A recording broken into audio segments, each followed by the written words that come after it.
हरि के रवाजे फरेला गबद पे, ओह पे सुगा मंडराय, ओह पे सुगा मंडराय।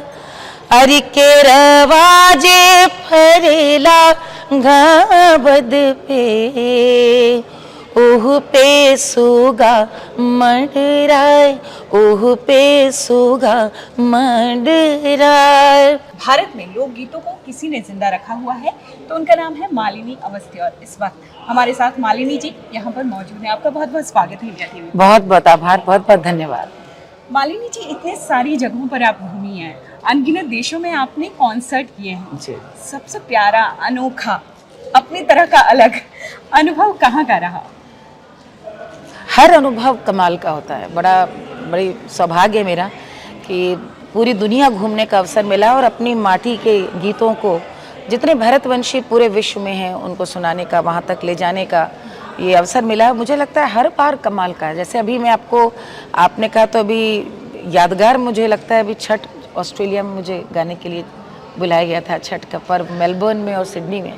तो वो एक कमाल का अनुभव था कि हजारों मील दूर बिहार झारखंड एसोसिएशन ने बुलाया था और किस तरह से वहाँ पर सरकार भी अब इस आयोजन में, जो ऑस्ट्रेलिया की सरकार है, वो शामिल हो गई। प्रवासी लोग किस तरह घाट व बाकायदा बनाते हैं और जैसे आप करते हैं वैसे ही पर्व करते हैं। और मेरा योगदान था कि मैं वहाँ गा रही थी और उन्होंने मुझे कहा कि आप कार्यक्रम में तो आइए जो आपका है, लेकिन जो पूरे 3 दिन हमारा चलेगा उसमें भी तो नहाए खाए के भी दिन रही है, खरना के दिन भी रही। तो वो जो मैं सबके घर गई और जैसे अपने यहाँ ठेकुआ बन रहा था वहाँ भी वैसे ही लौकी का, मतलब वो सब कुछ बिल्कुल लग ही नहीं रहा था कि हम ऑस्ट्रेलिया में हैं। तो ये एक ऐसे अनुभव दरअसल आपको बहुत समृद्ध इस तरह से करते हैं कि आपको समझ में आता है कि क्यों हमारी संस्कृति इतनी पुरानी है कि आज भी इतने बदलाव के बावजूद हम अभिमान करते हैं अपनी परंपराओं से, जड़ों से इतने जुड़े हैं। और गीत उसमें सबसे सुंदर काम करते हैं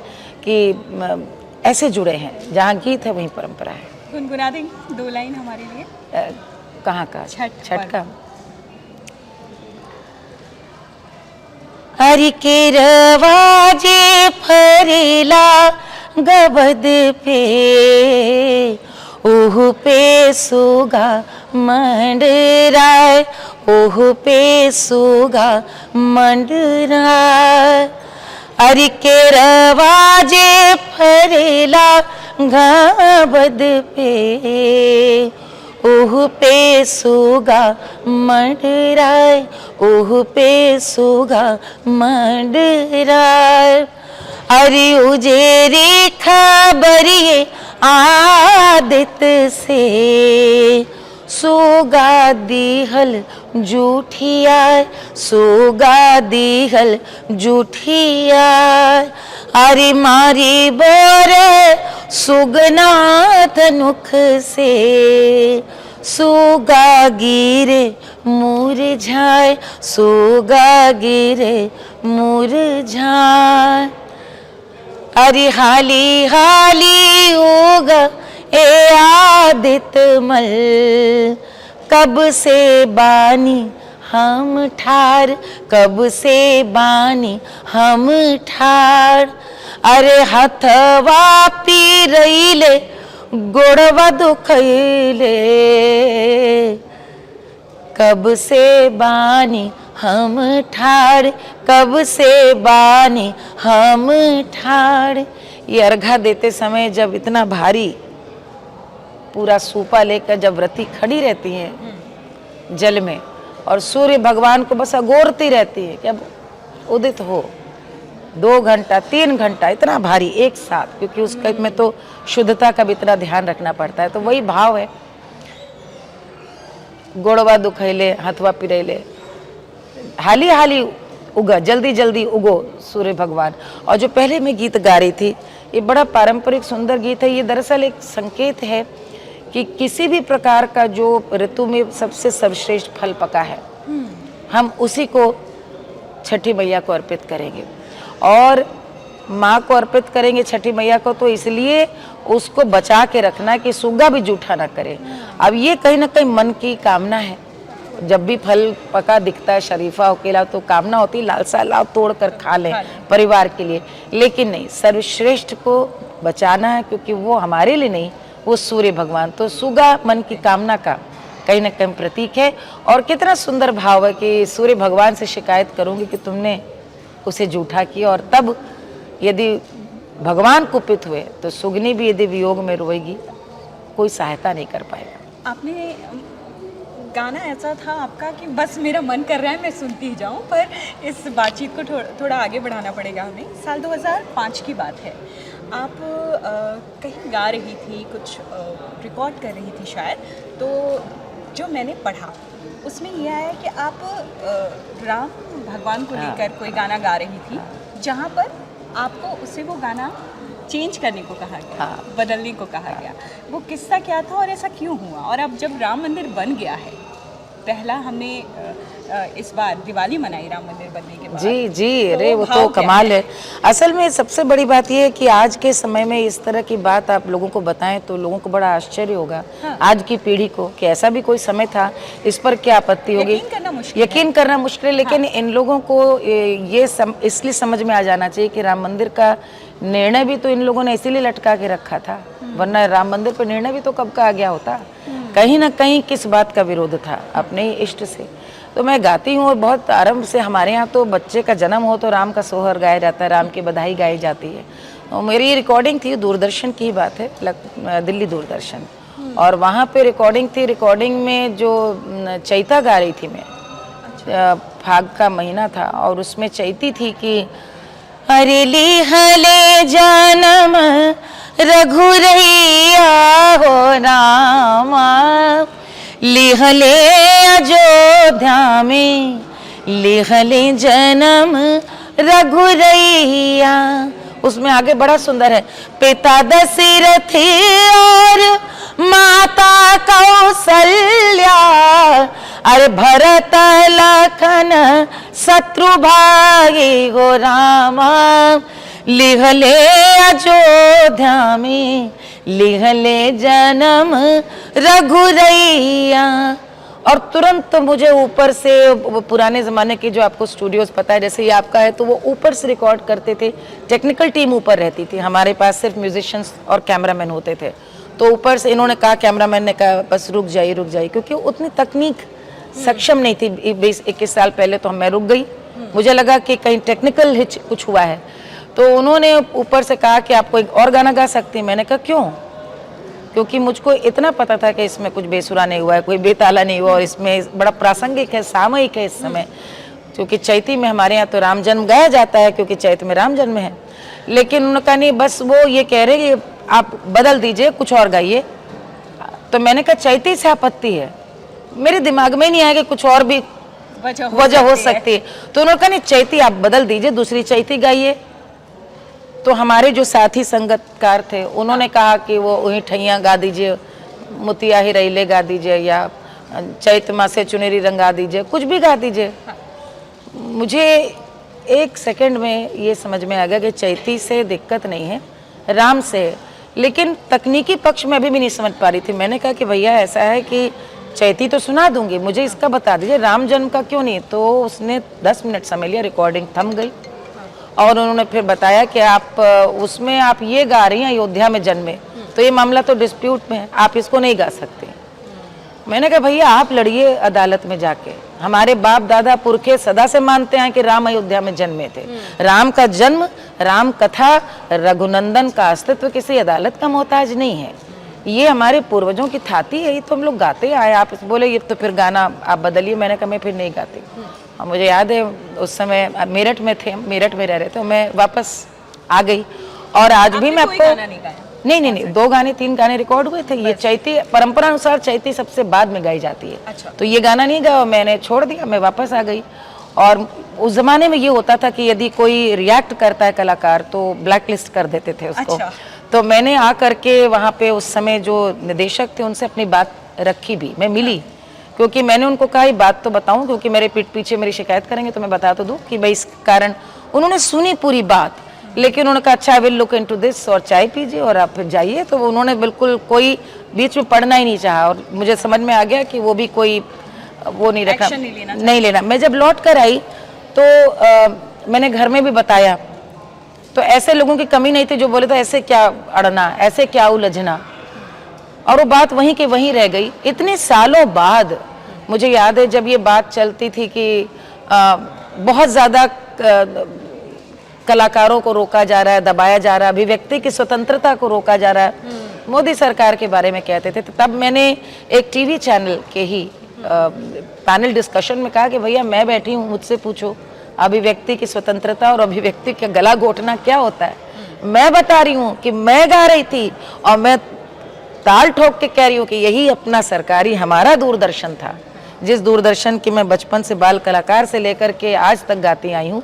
वहाँ पे राम अयोध्या में जन्मे इस पे कहकर आपत्ति की गई। तो अभिव्यक्ति की अब यह है कि उस समय ट्विटर नहीं था, उस समय कोई ऐसा प्लेटफॉर्म नहीं था कि आप जाकर ये बात कहें। आज तो आप लाइव कर सकते हैं, बोल सकते हैं, उस समय जो खुल के गा भी सकते हैं। तो ये कहीं ना कहीं प्रभु की लीला है। जैसे भगवान राम को भी 14 वर्ष का वनवास तो मिला ना, तो ये वो भी मेरे लिए भी ये दिन, वो दिन जब रामलला के सामने गाया राम का जन्म सोहर, वो भी कहीं ना कहीं उसी की एक पूरी मुझे लगता है पूर्ति थी कि उतनी प्रतीक्षा मुझे करनी थी। अच्छा, डिजिटल मीडिया जब आपने शुरू किया काम, तो डिजिटल मीडिया जो है इतना ज़्यादा बूम नहीं आया था, बहुत कुछ बदल गया डिजिटल प्लेटफॉर्म के आने से। आप इस बदलाव को लोकगीत से जोड़कर कैसे देखती हैं? लोकगीतों के लिए बहुत सकारात्मक हुआ है। उसका कारण ये है कि कहीं ना कहीं जो पहले रिकॉर्डिंग्स को आम जनता तक ले जाने वाले प्लेटफॉर्म्स थे, वो प्लेटफॉर्म्स कहीं ना कहीं मुझको लगता है बहुत उनमें मैं कह सकती हूँ कि मठाधीशी थी, एक कंट्रोल था। जैसे बहुत ज़्यादा डूज एंड डोंट्स थे, बायसेस थे, पक्षपाती पूर्ण रवैया था। मतलब मैं यदि आपसे ये कहूँ कि आपको कितने लोकगीत याद हैं जो आपने किसी भी प्रतिष्ठित कंपनी के लेबल से सुने हों। एक जो आंचलिक गीतों की एक बहुत बड़ी कंपनी, जो इसमें शायद नाम लेना, और मैं टी सीरीज़ की बात कर रही हूँ, जिन्होंने आंचलिक गीतों पे बहुत काम किया, उनकी बात छोड़िए, लेकिन कौन सी भारतवर्ष की बड़ी कंपनी थी जो लोकगीतों को ज़रा भी स्थान दे रही थी? मैं सारे कंपनी का इसी शर्त पे दे रहे थे, जब आप थोड़ा सा उनमें फेरबदल कर दीजिए या वीडियो ऐसा बना दीजिए जिसमें कि कहीं ना कहीं थोड़ा एक्सपोजर हो, थोड़ा बहुत झिंटाक हो, आप समझ रहे मेरा मतलब। लेकिन देशज विशुद्ध लोक संगीत को लेके कोई ब्रांड आने को तैयार नहीं था, सिर्फ रेडियो दूरदर्शन यही एक माध्यम थे। तो जब से डिजिटल मीडिया आया, मुझे लगता है उन कंठों को, ऐसे टैलेंट्स को स्वर मिला है। अब स्वर मिल गया तो जनता ने हाथों हाथ लिया। आज आप देखिए कि यहाँ आज जितने भी रियलिटी शो हैं, आप देखें तो उसमें एक लोक कलाकार को अवश्य रखते हैं टॉप 10 20। आपने ध्यान दिया है? ये भारत में आया बदलाव, ये डिजिटल की ताकत है। मैं अपनी बात करूं, मुझे लगता है मैंने जब एक रियलिटी शो किया, उस रियलिटी शो में जब मैं आई तो लोकगीत वर्सेस फोक वर्सेस फिल्म, ये फॉर्मेट था उसका। तो मैंने कहा मैं जो गाने सुनाने जा रही हूँ तो कई रिकॉर्डेड नहीं, नए गाने जो दादी अम्मा गाती थी, जो बुआएं गाती थी, मैं तो वो गाने गा रही हूँ, और वोटिंग से निर्णय होगा कि कौन टिकेगा कौन रहेगा। 15 16 17 साल पुरानी बात है। लेकिन कमाल तो ये हुआ कि जब प्रसारण हुआ, लोगों ने हाथों हाथ लिया। उस समय न यूट्यूब था न कुछ था, लेकिन आज यूट्यूब में वो सारे वीडियोस बिलियन व्यूज हैं, मिलियन तो छोड़िए। तो मुझको लगता है कि एक तो लोकतांत्रिकरण हुआ है डिजिटल मीडिया आने से। आज आप धोबिया सुन सकते हैं, बिरहा सुन सकते हैं, आज आप किसी भी अंचल के पारंपरिक, किसी की दादी को कोई गीत पता है कि राम और केवट के भाव पर बड़ा सुंदर, तो कहता कि दादी ए आज तनी गनवा सुनावा ना, आज ही गा रही हैं, उसको लाइव कर रहा है पोता और जनता सुन रही, क्योंकि उस आजी में उसको अपनी दादी भी दिख रही है। तो ये मुझे लगता है डिजिटल का बहुत बहुत बड़ा योगदान है। जब चाहे तब देख सकते। बिल्कुल। और दूसरा, तीज त्योहार पर्व वो अब और सुंदरता से मनने लगे ऐसा दिखता है, क्योंकि पहले तो आप जो दिखाते थे वो दिखता था, लेकिन अभी घर में अब दिए जल रहे हैं, अब बाती बनाई जा रही है, उसी का लाइव हो रहा है कि देखो इतना लेकर के हम आए दिए। मुझको याद है मैं अयोध्या गई पिछली बार, तो दिवाली अयोध्या की थी, छोटी दिवाली जो अयोध्या की दिवाली होती, तो वहाँ के बाद अयोध्या के ही बाजार से हमने खील, बताशे, चीनी के खिलौने और वो सब खरीदे। तो वो मैंने खरीद के वीडियो डाला था कि ये चीनी के खिलौने याद है किसी को? आप सोच नहीं सकते, वो हम सब लोगों ने बचपन में खाए हैं, अब तो कोई लेता नहीं, याद है चीनी के खिलौने साथ में। इतने लोगों ने पसंद किया, तो ये आपको कौन सा एक प्रतिष्ठित चैनल दिखाएगा, कौन सा टेलीविजन तो ये अब तो आप देखिए टीवी चैनल्स भी हों चाहे कोई भी डिजिटल माध्यम हो, सब अब भारत के अंचल के कोने कोने तक पहुंच रहे हैं, क्योंकि जैसे डिजिटलाइजेशन हुआ लोगों की डिमांड आई कि वो देखना चाहते थे, क्योंकि इतना ज़्यादा उन्हें जड़ों से दूर कर दिया गया था कि डिजिटल के ज़रिए वो अपने उस स्व से जुड़ पाए। डिजिटल की अगर आपने बात की है, हम डिजिटल को अगर अलग रखें, लाइव कॉन्सर्ट्स की बात करें जी। तो अभी भी जो लाइव कॉन्सर्ट्स होते हैं संगीत की दुनिया में, वो अलग तरह के गाने, शोर शराबे वाले गाने उतना ध्यान खींच लेते हैं, लोग उसके लिए पागल होते हैं एक तरीके से कहें, लेकिन लोकगीतों को स्टेज पर फिलहाल वो जगह मिलती दिखाई नहीं दे रही। आपको क्या लगता है कहाँ पर कमी रह गई?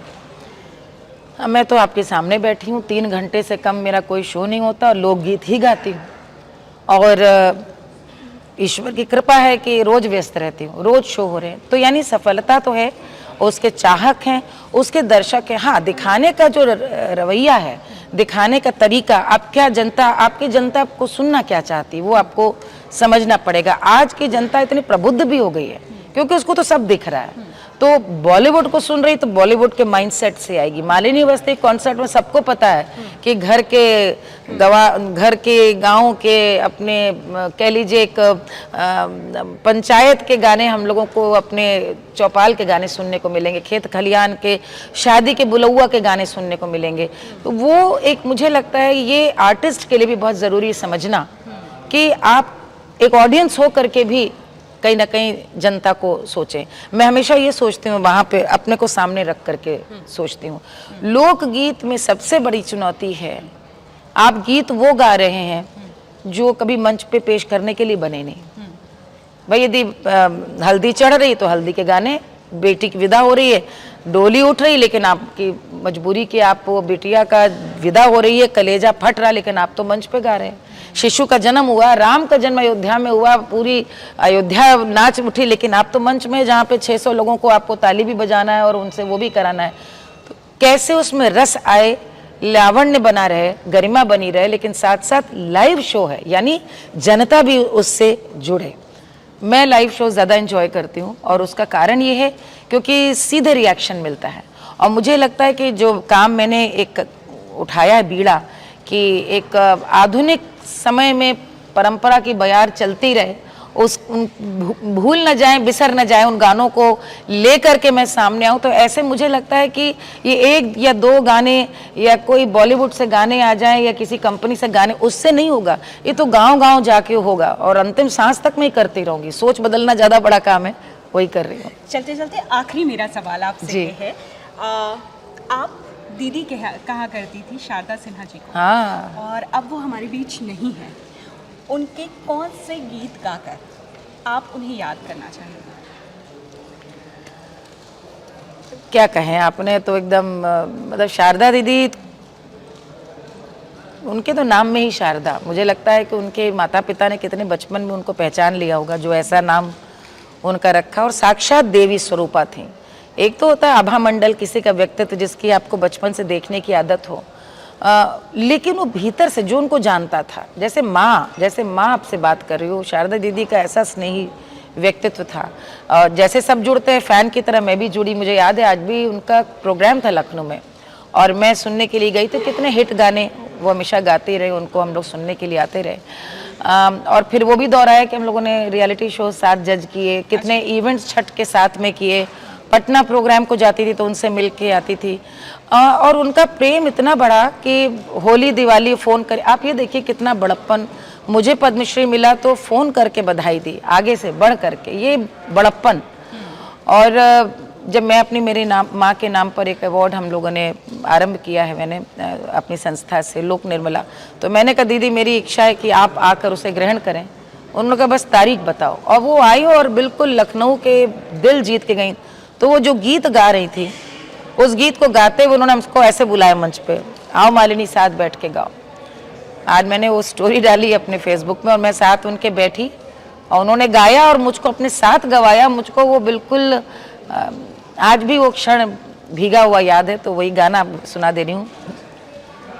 कोयल बिन बगिया ना सोहे राजा कोयल बिन, बगिया ना सोहे राजा कोयल बिन, बगिया ना सोहे राजा कोयल बिन, बगिया ना सोहे राजा देवर बिन, देवर बिन अंगना ना सोहे राजा, देवर बिन अंगना ना सोहे राजा।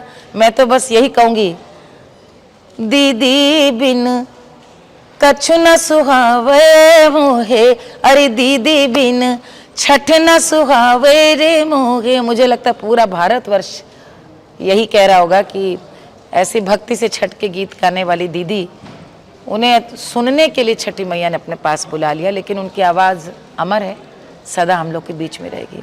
विनम्र श्रद्धांजलि अर्पित करती हूँ।